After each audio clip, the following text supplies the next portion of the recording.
American insurance system is failing. It's not been born through the will or spirit of God. And although God allows all things to be,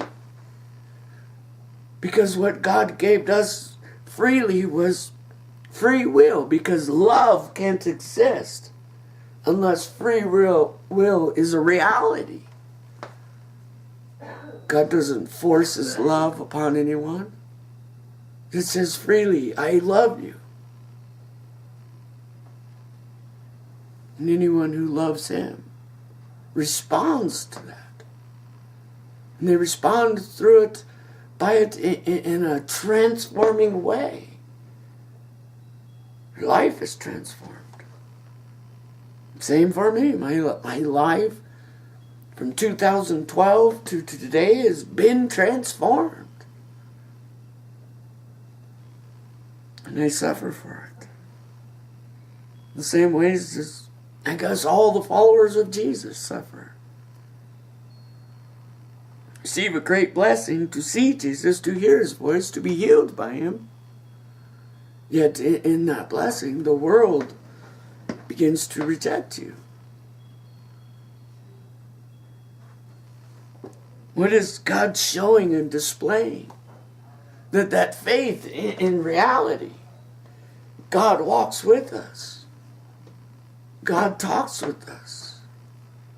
God not only walks with us, talks with us, you can feel God place his hands upon your body, your flesh. And that's God in our presence. Sometimes we're rejecting the elephant in the room. You know, one of the reasons children are killing each other inside of these school mass shootings is because the video games. Look at what you're doing. You're feeding your children, our children, with the food of Satan, murder.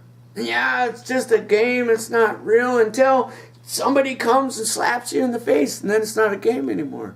Then it's real. Now all of a sudden everything I've been seeing, been taught, been learning is a viable option to the answers to my problems. And that's your destruction.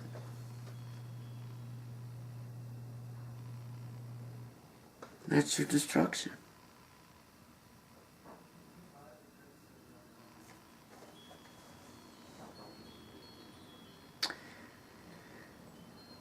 Well, they throw the man out. He says, you were born in utter sin. And would you teach us? The Pharisees screaming at the man. You were born in utter sin, and you're going to teach us.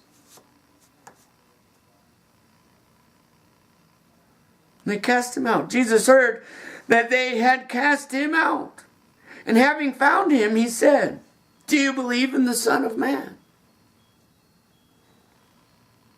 He answered, Sir, that I may believe in him, tell me who he is. And Jesus answered him, you have seen him, and it is he who is speaking to you. He said, Lord, I believe. And he worshipped him. And Jesus said, for judgment I have come into this world, that those who do not see may see, and those who see may become blind. Some of the Pharisees near heard him say these things, and said to him, are we also blind? And Jesus said to them, if you were blind, you would not have no guilt. But now that you say your guilt, you see your guilt remains. Right? And then Jesus goes on to tell them about how the sheep herder comes in and the sheep will only listen to his voice. The same like a father and a son. A father knows his son's voice, and his son knows his father's voice. Jesus said, who do you say I am? Right? Jesus comes to the point and he says, what my opinion of myself, what I think, what I believe, who I am, what I'm doing, has no value.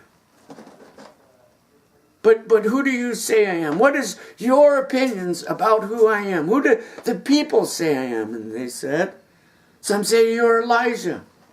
Some say you're John the Baptist, rose back to death. Others say you're likened to Jeremiah or one of the prophets of old, back to life. Jesus says to his disciples, his students, who do you say I am? Peter says, you are the Christ. You are the Messiah. You are the anointed one of Israel. You are God's one and only Son.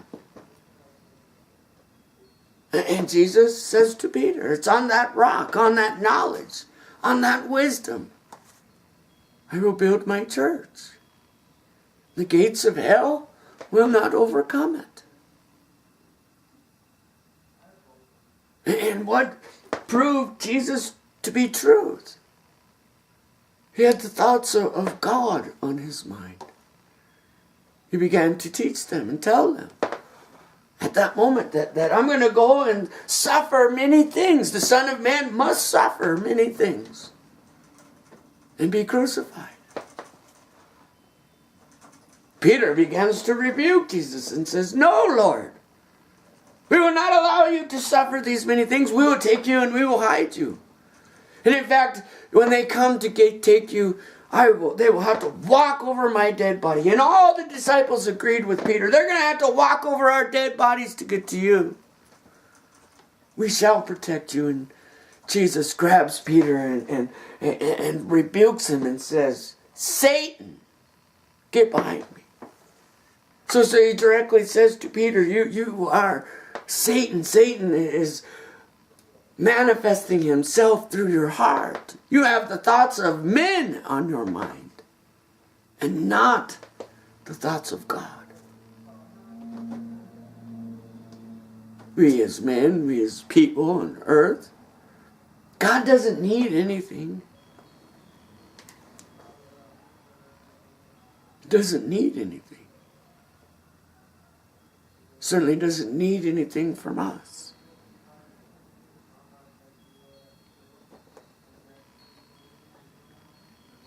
We need God.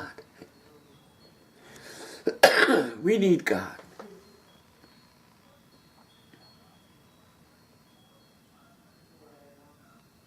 Who are you? Who is Jesus? And who are you?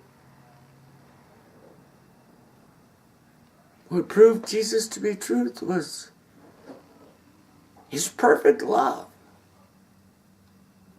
His perfect love. God is love. And if we're walking in love, if we're walking in the way of love, your neighbor is in the same way you wish to be loved, then you're walking with God. You're walking with God.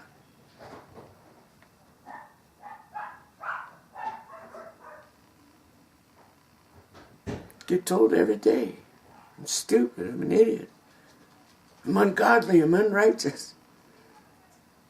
Does that make it true? My faith isn't in my own righteousness or holiness. My faith is in God's love for me. For me. And if God so loved me, there's nothing stopping me from loving and caring for you. That's why I'd run for Congress. Put an end to the Democratic and Republican system of slavery. Replace it with we the people of the United States. Care for one another. Love justice. Wish to choose right over wrong.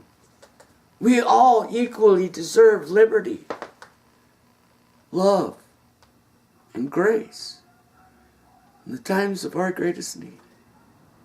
And I pray and hope you'd find that same heart. A heart for God's will in this world. See you next time.